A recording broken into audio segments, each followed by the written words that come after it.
পরিবর্তিত হয় এবং খাবার হজম করা আরো সহজ হয়।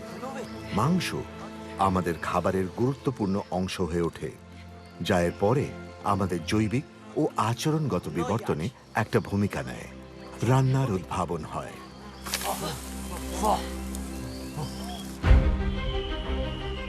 আগে এখন জানে যে তাদের জীবন আর আগের মতো থাকবে না।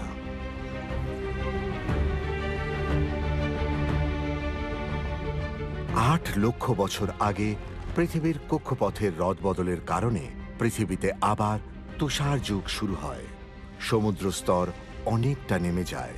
জীবজন্তুর পরিযানের পিছু পিছু অজানাকে জানার আনন্দে হোমো এরেক্টাস যাত্রা শুরু করে। হোমো এরেক্টাস পথ চলে। আমরা এসেছি সাউথ চায়না সি এর তীরে। এই ছোট দলটা একটা নদীর ধারে প্রকৃতি থেকে খাবার সংগ্রহের জন্য থামে। এই পুরুষটির নাম চিয়ক। আগুন সামলানোটা Innovation is a way of life. খাবার নরম হয়, তাই তাদের চোয়াল, দাঁত এবং পেশিও অভিযোজিত হয়ে যায়। কম চিবোতে হওয়ায় তাদের মুখের কর্মক্ষমতা বেড়েছে। মুখ যোগাযোগের ভালো মাধ্যম হয়ে উঠেছে।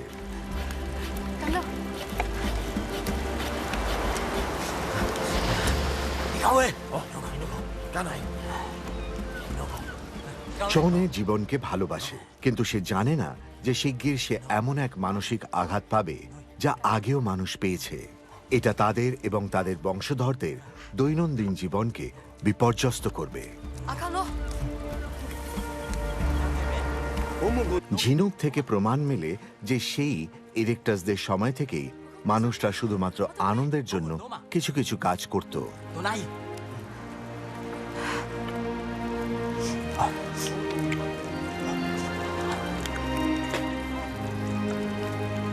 অনুভূতি দেয়।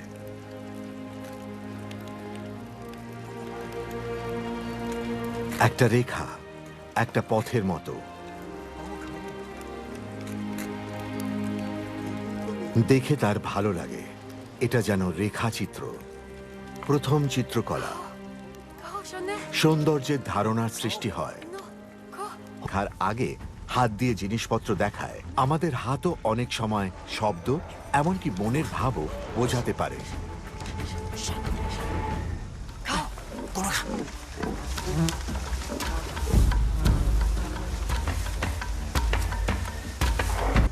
কোন প্রাণী এটা?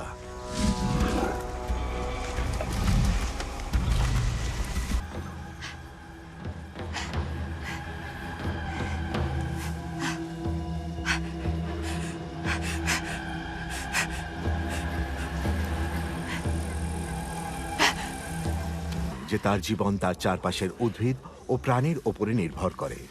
সে শুধু প্রয়োজনে প্রাণী হত্যা করে। এই সাপটা আজ রাতের খাবার হিসেবে খুব ভালো হবে। জাইগান্টোপিথেকাস গাছে ওঠার পক্ষে অতিরিক্ত বড়। পারস্পরিক ভাব বিনিময়ে সাহায্য করার জন্য চোখেরও অভিযোজন হয়েছে। বানর জাতীয় প্রাণীদের চোখের পর্দা বাদামি হলেও মানুষের এখনো সাদা। চোখের নড়াচড়া অনেক সহজে বোঝা যায়। আমাদের অনবরত তথ্য বিশ্লেষণ করতে হয়, যাতে অন্যরা কি চায় সেটা আন্দাজ করতে ও বুঝতে পারি। হোমো এরেক্টাস এখনো জানে না সহমর্মিতা বা অনুকম্পা কি। চনে কি এর মধ্যে সেই বহুকালের বিস্তৃত বানরদের দেখে, যারা একদিন সোজা হয়ে দাঁড়িয়ে মানুষে পরিণত হয়েছিল? कल रात मेरी